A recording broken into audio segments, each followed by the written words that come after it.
नमस्कार। आज की कहानी एक गरीब की सच्ची भक्ति। एक गांव में एक गरीब आदमी रहता था।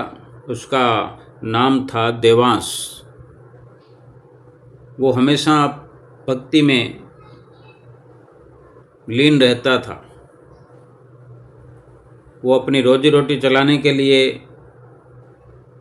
एक व्यापारी के यहाँ मजदूरी करता था और जब भी उसे समय मिलता मंदिर में जाकर वहाँ के कामों में वहाँ पंडित की पुजारी की मदद करता था। एक दिन पंडित जी ने उससे पूछा, पंडित जी पूछने लगे कि देवांश बेटा, तुम पूरे दिन मेहनत करते हो, उसके बाद भी यहाँ मंदिर के काम करने आ जाते हो, तुम्हें ये बोझ नहीं लगता? देवांश कहता है, पंडित जी इसमें बोझ वाली कौन सी बात है? मैं तो अपने भगवान के प्रति अपनी भक्ति कर रहा हूँ बस, और मुझे इसके अलावा कुछ मालूम नहीं। देवांश के घर के पास एक धनवान आदमी का घर था, जो धन और संपत्ति के मोह में, घमंड में इतना खोया हुआ था कि वो भगवान के लिए कोई समय निकाल पाता ही नहीं था। क्योंकि देवांश गरीब होते हुए भी खुश था, इसलिए वो अमीर आदमी उससे ईर्ष्या करता था कि जाने कौन सी खुशी चढ़ी रहती है इसको। एक दिन देवांश ने देखा कि धनवान आदमी ने एक बड़ी सुंदर मूर्ति अपने घर में लगा रखी है। तो बाहर से दिखाई दे गया होगा, तो देवांश ने पूछ लिया, ये मूर्ति बहुत सुंदर है, ये कौन सा देवता है? कौन से देवता की मूर्ति आपने लगा रखी है? अमीर आदमी ने जवाब दिया कि ये लक्ष्मी नारायण की मूर्ति है, भगवान लक्ष्मी नारायण की मूर्ति है, मैंने इसे अपने घर में लगा रखी है। मैंने इसे दूसरे शहर से बहुत ही ऊंचे दामों में मंगवाई है। देवांश ने फिर पूछा कि क्या वो रोज यहाँ आकर इनकी पूजा कर सकता है? देवांश ने पूछा कि मैं आकर के पूजा कर सकता हूँ यहाँ? तो उस अमीर आदमी ने मना कर दिया। अमीर आदमी ने कहा कि अगर तुम्हें पूजा करनी है तो अपनी मूर्ति खरीद लो, मैं तुम्हें अपनी मूर्ति की पूजा करने नहीं दूंगा। वो बेचारा देवांश वहाँ से चला गया।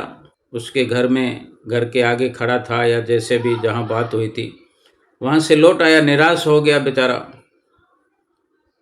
अब वो सोचता है कि वो भी एक ऐसी ही भव्य सुंदर लक्ष्मी नारायण की मूर्ति अपने घर में लाएगा, परंतु उसके पास तो इतना धन नहीं था। धन इकट्ठा करने के लिए जहां वो काम करता था वहां पर अधिक काम करने लगा। कुछ घंटे अधिक काम करता, थोड़ा सा ज़्यादा पैसे मिल सकें, इसलिए वो बहुत दिन तक ऐसा ही करता रहा, परंतु फिर भी अभी बहुत धन की ज़रूरत थी। तो उसके पास एक पुश्तैनी ज़मीन थी, बाप दादाओं की जो जायदाद में शामिल थी। उसने मूर्ति लाने के लिए उस जायदाद को बेच दिया ताकि उसके पास मूर्ति के लिए पर्याप्त धन इकट्ठा हो जाए।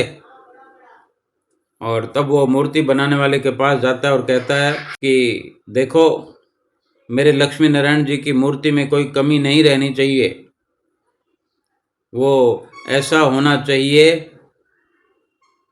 कि लोग उसे देखकर मोहित हो जाएं। मूर्ति बनाने वाला कहता है, अरे आप चिंता मत कीजिए, ऐसी मूर्ति बनाऊंगा कि लोगों की नज़रें हटेंगी नहीं उससे। वो एक बहुत ही आकर्षक और मनमोहक मूर्ति बनाता है और देवांश को दे देता है मूर्तिकार।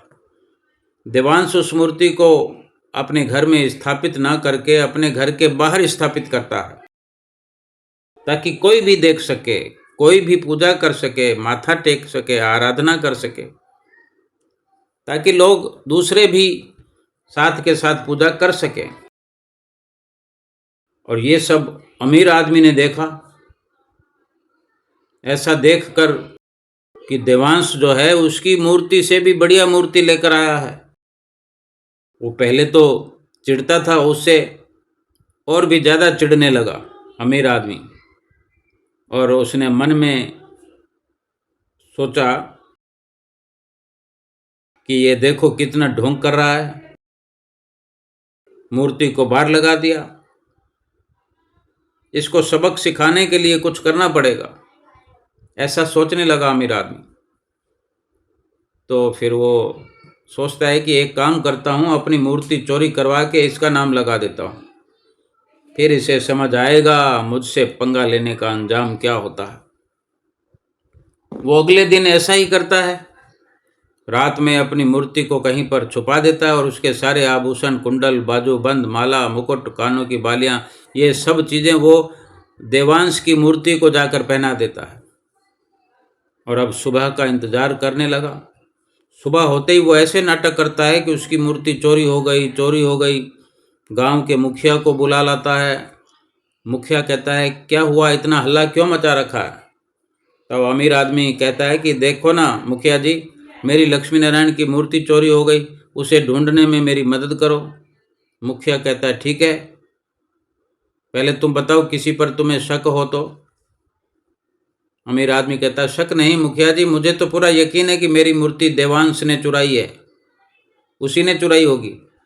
मुखिया चौंकते हुए कहता है, देवांश वो तो बहुत नेक आदमी है, वो तो भक्ति परायण है, वो तुम्हारी मूर्ति क्यों चुराएगा? और उसने तो अपनी एक अलग मूर्ति भी ले ली है, वो ऐसा नहीं कर सकता। अमीर आदमी कहता है, मेरी मूर्ति उसकी मूर्ति से अच्छी थी, इसीलिए वो मुझसे जलता था और इसीलिए उसने मेरी मूर्ति चुराई होगी।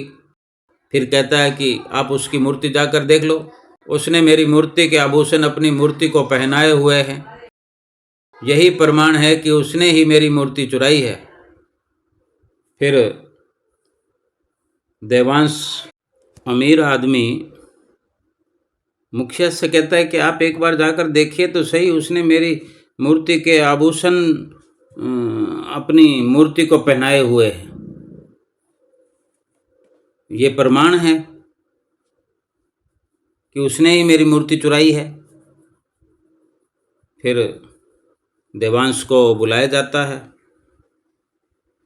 और ये सब देख करके फिर पुलिस के हवाले कर दिया जाता है देवांश को। अब देवांश लक्ष्मी नारायण जी से प्रार्थना करता है। वो भक्त तो है ही, पहले से ही भक्ति में लीन रहने वाला, मंदिर में सेवा करने वाला, सेवा भावी। अब वो लक्ष्मी नारायण जी से प्रार्थना करता है और कहता है, भगवान मैंने तो कभी किसी का बुरा चाहा नहीं, मुझे किस पाप की सज़ा मिल रही है? मुझे पुलिस ने पकड़ लिया है, मैंने क्या पाप किया? मेरी सहायता करो प्रभु। तो देवांश की सारी बात लक्ष्मी नारायण जी ने सुन ली, सुन ही रहे होते हैं। और वैसे भी भगवान तो सब जानते हैं। और अमीर आदमी के पास भगवान किसी साधारण वेश में एक इंसान का रूप बना करके जाते हैं और उससे कहते हैं कि लक्ष्मी नारायण जो कि भगवान हैं, वो स्वयं एक साधारण आदमी का रूप बनाकर अमीर आदमी के पास जाते हैं और कहते हैं, देखो मुझे सब पता है कि कैसे तुमने देवांश को झूठे चोरी के इल्जाम में फंसाया है। जल्दी से पुलिस स्टेशन जाओ और अपनी गलती को वहां जाकर मानो सबके सामने। अब अमीर आदमी जवाब देता है, भाई तुम कौन हो जो मुझे सिखाने आए हो? मुझे मत सिखा कि मुझे क्या करना है, भाग जा यहाँ से, वरना अभी अपने आदमियों को बुलाकर तुझे पिटवा दूंगा यहीं। वो अपना हाथ उठाता है और अमीर आदमी को हवा में लटका देता है। भगवान जो है, साधारण रूप में जो इंसान बनकर आया है, वो अपना हाथ उठाकर उस अमीर आदमी को हवा में झूला झूला देते हैं, लटका देते हैं। बिना किसी सहारे के हवा में लटके हुए हैं। और फिर भगवान अपने असली रूप में आ जाते हैं, लक्ष्मी नारायण के रूप में आ जाते हैं, जो मूर्ति का रूप है। मूर्ति तो मूर्ति है, लेकिन वो साक्षात लक्ष्मी नारायण प्रकट हो जाते हैं। तब वो अमीर आदमी उनसे माफ़ी मांगता है और कहता है, मुझे माफ़ कर दीजिए, मुझसे गलती हो गई। मैं आगे से ऐसा कुछ नहीं करूँगा, कभी किसी को नहीं सताऊँगा, अपनी गलती मैं मान लूँगा। तो भगवान उस लटकते हुए अमीर आदमी को नीचे उतार देते हैं और सीधा पुलिस स्टेशन जाकर वो अमीर आदमी अपनी गलती मानता है और पुलिस देवांश को रिहा कर देती है। जब देवांश अपने घर आता है तो भगवान लक्ष्मी नारायण उसको भी दर्शन देते हैं। देवांश उनके आगे हाथ जोड़कर खड़ा हो जाता है और कहता है, मेरे भाग खुल गए, आज आपने मुझे दर्शन दिए प्रभु। मैं तो आज भाग्यशाली अपने आप को मान रहा हूँ। तो भगवान लक्ष्मी नारायण कहते हैं, तुम मेरे परम भक्त हो देवांश, मैं तुम्हारी भक्ति से बहुत खुश हूँ, इसलिए मैंने तुम्हारी मदद की है।